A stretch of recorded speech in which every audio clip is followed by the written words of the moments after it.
Terri Savelle, your cheerleader of dreams. I pray that as you invest in yourself today, you're captivated and you're catapulted to live your dreams. In fact, today I want to talk to you about the penny principle of success. I love my giant penny. You know, years ago, my husband and I, early in our marriage, Rodney and I started saving our change. I mean, just a little at a time, we would throw a few pennies, a nickel, a couple of quarters into this. We had a giant Coca-Cola shaped bottle bank. Well, months went by and it looked like we probably had like $7 saved, but we kept on and kept on just throwing quarters in there, throwing pennies in there. Well, one day when I was expecting our little girl, we were in desperate need of extra finances. We had no insurance. We had to pay the doctor bill, the hospital bills, and we had no extra money. Keep in mind, all the extra funds we had were spent on my daily burrito and my Dairy Queen Blizzards and stretchy pants. Well, we were in desperate need of money. So in dire need of resources, we just had this random thought one day. We glanced at our piggy bank and we just said, let's take our change up to the bank and just see how much money we've saved. Well, before we entered the bank, we played this little guessing game. I said, I think there's probably like $78. Rodney guessed a little higher. He said, I think there's more like $92 in coins. Were we shocked when the bank teller poured our coin collection into the bin and we watched it spin around for several minutes and then spit out a receipt of $372 from change? We couldn't believe it. Our little habit of just tossing coins into a Coke bottle provided more than enough for our first doctor bill. What am I saying? Change adds up, little by little, to outstanding results. Well, it's the same in your life in every area. Every bit of change you make, it adds up. Little changes compounded over time do make a difference. You know, the things that don't even look like they matter, they do matter. They don't only make a difference, they make all the difference. Well, see, it's the same with your daily habits. Somebody once said, success is the sum of small habits repeated day in and day out. Well, I'm sure you've heard me say this phrase, people are rewarded in public for what they practice in private. See, it's all those small, seemingly insignificant daily habits, like the penny, that add up over time to stellar opportunities. I want you to get this phrase ingrained. Little by little, a little leads to a lot. Little by little, a little leads to a lot. You know, you may have heard the story about the magic penny from Darren Hardy. He wrote an amazing book about it. But he gives the comparison of if I offered you $3 million right now, or a penny that doubles every single day for 31 days, which would you choose? I want to insert the Jeopardy music right there. Let's say you choose the penny and your friend takes the $3 million. Well, that penny on day 10 is $5. So you got a $5 bill and your friend has $3 million.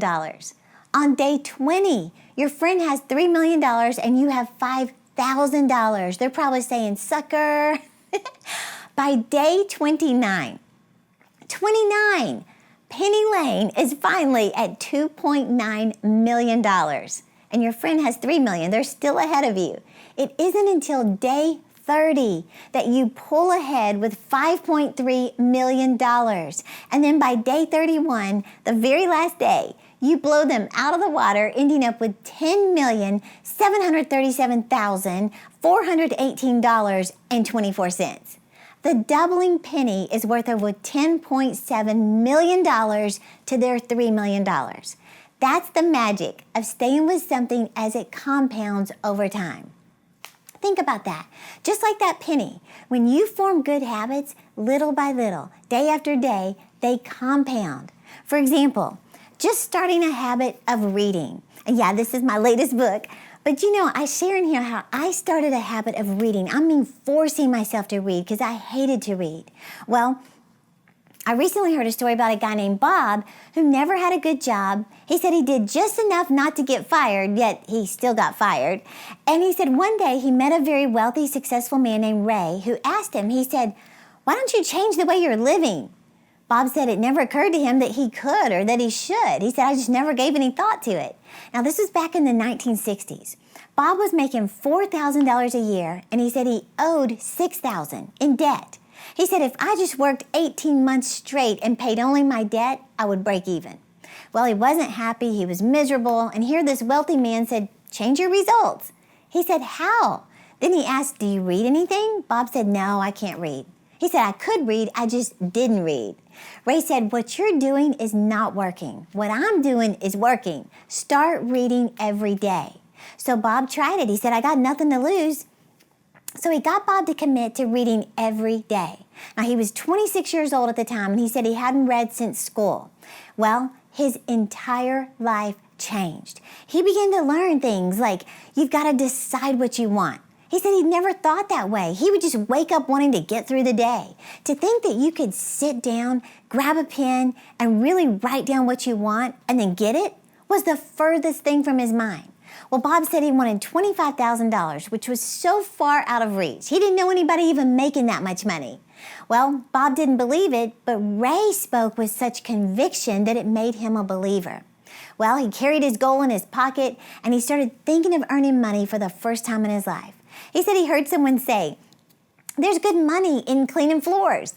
So he said he borrowed $980 to buy buckets, mops, and a used floor cleaning machine. He started with one office, went to another office, and it grew to doing all of these offices. In the first year, he didn't make $25,000. He made $175,000 cleaning floors. And within 5 years' time, he was over $1 million. He said, how did this happen? It was the result of reading a little bit every day. Today, Bob Proctor is a multi-millionaire success coach to millions worldwide, all because he started the habit. Well, I was the same way for 11 years after college. I thought only nerdy people who lacked a good social life were the ones staying home on a Friday night curled up with a good book. Well, Bill Gates says, be nice to nerds. Chances are you'll end up working for one. Well, I did the same thing. I made myself start good habits and commit to practicing them every single day, just like that penny. If the most successful people in the world read something every day, then I can force myself to read for 20 minutes a day. Well, that little 20 minutes a day times 30 days in a month was 10 hours of growth, and my entire life changed. I stopped living paycheck to paycheck. I paid off my credit cards. I paid off my car. I started saving money. I started investing money for the first time. I started writing books. I started teaching at conferences and then eventually hosting a TV show. You know, so often we want our circumstances to change. We want a better marriage, a better career, a better salary, a better body, better opportunities. But you know the way to have better is to become better. See, as I improved, my life improved. As I began to grow, my salary grew, my opportunities grew, my relationships grew. All I did was change a few things in my morning routine, and my entire life changed with it. So, let me just tell you, God will change your circumstances, but He'll change you first. Success is the sum. This is a Robert Collier quote. He said, success is the sum of small efforts repeated day in and day out. So I want to challenge you, start investing in yourself first thing in the morning. And as you grow, everything around you will grow with it. Well, let me close out by saying that I want to recognize one of our YouTube subscribers. This week, it's a girl named Mandy. She said, thank you, Terri, for your messages weekly. I've been following your teachings and have already made a vision board. I'm praying to God for strength to achieve them. She said, you have been my motivator for over 1 year now since I discovered your channel. I'm a Nigerian studying in the Philippines. My goodness. May God continue to increase you, Mandy. Mandy, that is wonderful. And I'm believing you're getting crystal clear on your vision, your dreams, and your goals, and God's giving you that grace and that ambition to take action. So let me just say real quick, like I was saying earlier, 20 minutes a day just reading times 5 years, that's 1,250 hours of growing yourself. Or did you also know that's the equivalent of a college education? That's why I want you to get my brand new book, 5 Things Successful People Do Before 8 a.m. You know, this book has gotten more attention than anything else we have ever released. In fact, if I were to just sit down with you one-on-one, everything I wrote in this book is exactly what I would teach you because this is what drastically changed my life. What took me 16 years to learn, you can learn in 6 hours of reading. So I want you to get this book. Use the link in the description to get your copy of the 5 things successful people do before 8 o'clock in the morning. And don't forget, for more consistent motivation, be sure to follow me on Instagram, Facebook, Twitter, Pinterest, or click the little subscribe button to get consistent teaching to help you make this your best life. And hey, remember, I'm cheering you on to live your dreams.